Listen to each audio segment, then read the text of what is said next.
national GDP. And here is the shock. No World Bank, no IMF, no Western contractors. Just determination, minerals, and the hands of its own people. How does a poor nation, long dependent on foreign aid, suddenly dare to build without asking anyone's approval? Where did the money come from? Who is really behind the machines? And most importantly, what if this works? What if Africa no longer waits to be saved but saves itself? This is not a tale of roads. This is a story of rebellion, not with guns but with concrete, not with slogans but with asphalt. They call it Fosamebo, a name that may soon echo beyond borders, beyond politics, beyond disbelief. If you believe Africa has waited long enough, walk with this story, 1 kilometer at a time. Have you ever felt your heart break from helplessness? Seeing our motherland, Africa, drained of its last drop of treasure while children, bones showing, curl up in torn clothes, cold, hungry, forgotten. Generations have walked muddy roads, trapped in poverty and pain. But we have endured enough. Now is the time to rise strong, united, and proud. We have the right to live, to grow, to be respected. Share this video so our voice is heard. Let God witness our courage. Let the world stop ignoring Africa. Comment where you're watching from. Like, subscribe, and support the dream of a free, thriving Africa. For decades, Burkina Faso played by the rules. It filled out the forms, signed the pledges, accepted the loans. It welcomed consultants from Paris, economists from Washington, and development experts armed with graphs and theories. In return, it closed schools, cut health budgets, deregulated its industries, and waited. What came was never independence. It was conditional survival. For every loan received, there was a door open not for citizens, but for foreign mining companies. For every bailout, there was a report written not by Burkinabe hands, but by suits flown in from Geneva. They called it partnership. The people called it poverty. The World Bank sent experts. The IMF sent reforms. Burkina Faso sent gold, copper, labor, and in exchange, it received PowerPoint presentations, endless pilot projects, and policies designed somewhere else. Dependency became the norm. Sovereignty became a slogan, and infrastructure that was a fantasy reserved for capital cities and foreign investors. Then came Fosamebo. It did not begin with a donor meeting. It did not need a stamp from the World Bank. It began with one sentence. We will do it ourselves. Not a model project, not a small initiative, but a national campaign. A total rejection of economic submission. 10 times the nation's GDP. That is what they committed, without foreign banks, without aid packages, without conditions. The world laughed, but the machines rolled. The contracts were signed, and the dirt began to move. No more waiting for permission. No more selling future generations in exchange for temporary relief. Fosamebo represents the burial of the dependency mindset. It does not just pave roads, it tears up the old path of externally managed growth. The financing model itself is revolutionary. No foreign aid, no international bank. The budget is powered by 3 engines. National gold revenues reclaimed from exploitative contracts, taxes on corporations that once operated untaxed, and massive cuts to non-essential government spending. Every dollar stays in the country. Every road is built by hands that speak the local language. And for the first time, development is not dictated by those who fly in. It is designed by those who never left. Fosamebo is not just an economic decision. It is a psychological declaration that Burkina Faso will no longer rent its dignity. It will build its future, brick by brick, on its own soil. Fosamebo is not managed like a ministry. It is commanded like a military. From the very beginning, Burkina Faso made it clear. This is not development as usual. There are no gala events, no donor ceremonies, no white helmets taking photos. What you will find instead is discipline, urgency, and execution. Each province is a unit. Each machinery cluster is a battalion. Each road segment is an order clear, time-bound, and non-negotiable. Progress is not measured in reports, but in asphalt poured, in kilometers completed, in people reached. Commanders do not wait for meetings. They issue encrypted orders. Surveillance drones fly over construction zones, feeding real-time data to control centers. Road rollers move at night, under headlights, in zones that were once considered too dangerous to enter. There are no ceasefires. The only language spoken here is progress. There is no room for delay. No room for bureaucracy. In the world of Fossamibo, questions are simple. Can it be done? If yes, begin. If no, clear the way for those who can. Within 2 months of the announcement, over 900 pieces of heavy equipment were acquired, not leased, but owned, distributed across the country, tracked by GPS, operated by young engineers trained on site. Every machine is part of a living system that moves, adapts, and never sleeps. No logos of international agencies, no flags of foreign donors, just the national insignia, and eyes sharp, focused, determined behind dusty goggles, driving machines that never existed here before. Each region reports daily, photographs, drone scans, supply chain logs all fed into a central nerve center. Fossamibo does not tolerate excuses. It enforces accountability. Those who delay are replaced. Those who finish early are promoted. This is not symbolic infrastructure. It is existential. More than 50 zones previously considered conflict-ridden have now been reclassified as operational corridors. Fossamibo does not send diplomats to negotiate peace. It sends engineers to reclaim land. Every road built is a territory taken back. Every kilometer paved is a message sent. We are here. We are not leaving. This land is ours. Fossamibo is not a project. It is a doctrine. A way of building that transforms not only land, but the mindset of a nation. In Burkina Faso, infrastructure is no longer an invitation for aid. It is an instrument of sovereignty, a tool of unity, a weapon of progress. Before Fossamibo, Burkina Faso's youth were called a lost generation. Over 70% of the population was under 30, yet unemployment was rampant. University graduates had no projects. Village youth had no direction. Many fled to Europe. Others fell into the shadows of extremist groups. The system labeled them unskilled, unneeded, replaceable. Fossamibo rewrote that script. No fancy resumes, no waiting lists. Young people were pulled straight from classrooms, from roadside stalls, from dusty villages. They were not asked if they were ready. They were told they were needed. Over 5,000 engineering students were reassigned from university to the construction front lines. Their classrooms became job sites, their professors became team leaders, and the highway became their thesis. There were no textbooks here, only concrete mixers, GPS trackers, and responsibilities heavier than any lecture note. Training was not abstract. It was physical, practical, unforgiving, but it was also transformational. Each team was structured like a micro-army.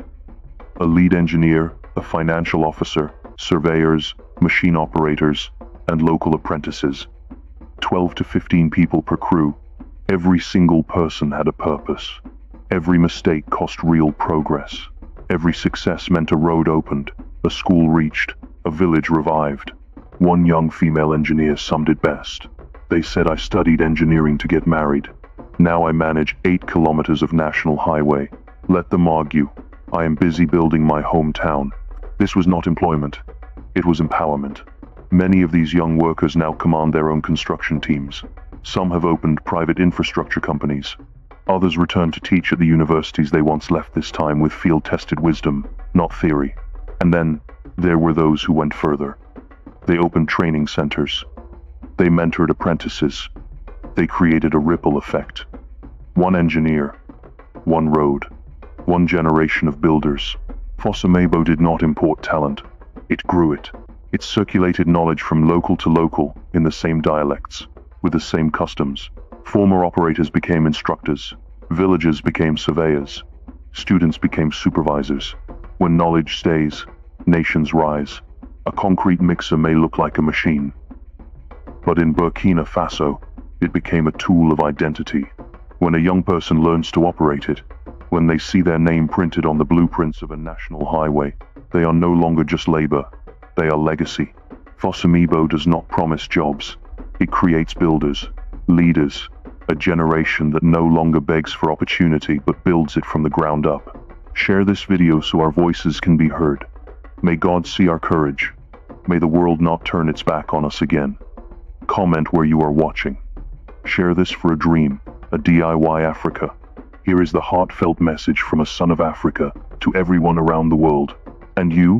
Where are you? And what is your story? My name is Daniel Otieno. I was born and raised in Kisumu, Kenya, on the shores of Lake Victoria. I have lived through droughts, seen children go hungry, and watched our people work harder than anyone on this earth, yet remain trapped in a system that rewards only those who control the ports, the loans, and the aid. Today, after watching the story of Fosamibo from Burkina Faso, my heart is full with pain, but also with pride. We Africans are not lazy. We are not hopeless. We are not broken. But for too long, we have been made to feel as if our only role is to wait for help, for permission, for salvation. And yet, help never comes without chains. Permission comes with conditions. Salvation arrives in the language of debt. Fosamibo is the first time I saw something different. A nation that said, enough. A people who chose to believe in themselves, even when the world laughed. And that made me cry, because I saw myself in their struggle. I saw Kenya. I saw Uganda. I saw Congo. I saw South Sudan. I saw all of us in that dust rising from their roads. Africa rising.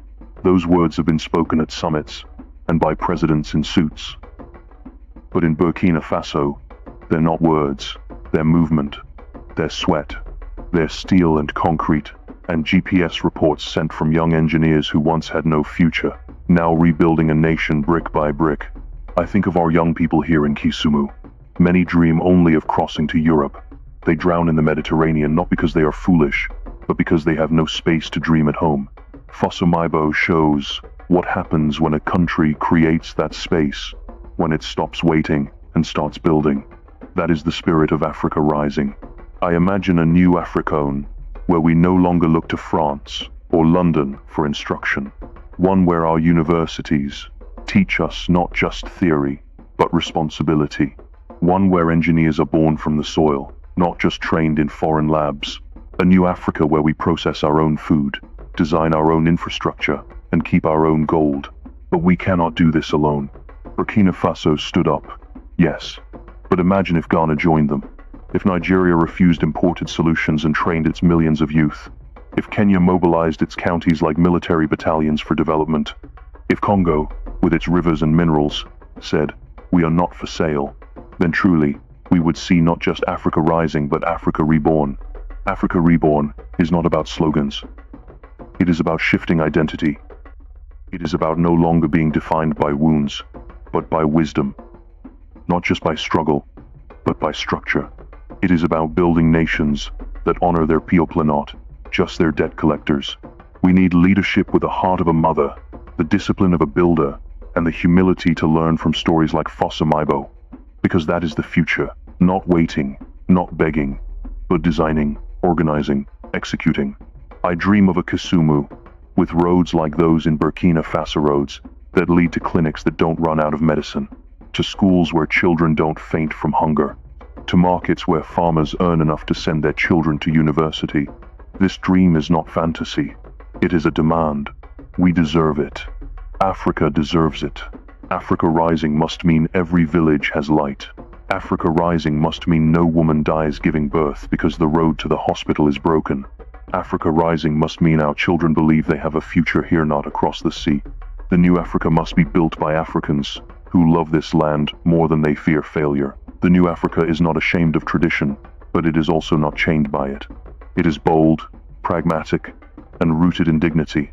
And for Africa to be truly reborn, we must stop hiding our brilliance. We must tell our stories. We must teach each other, share blueprints, build together.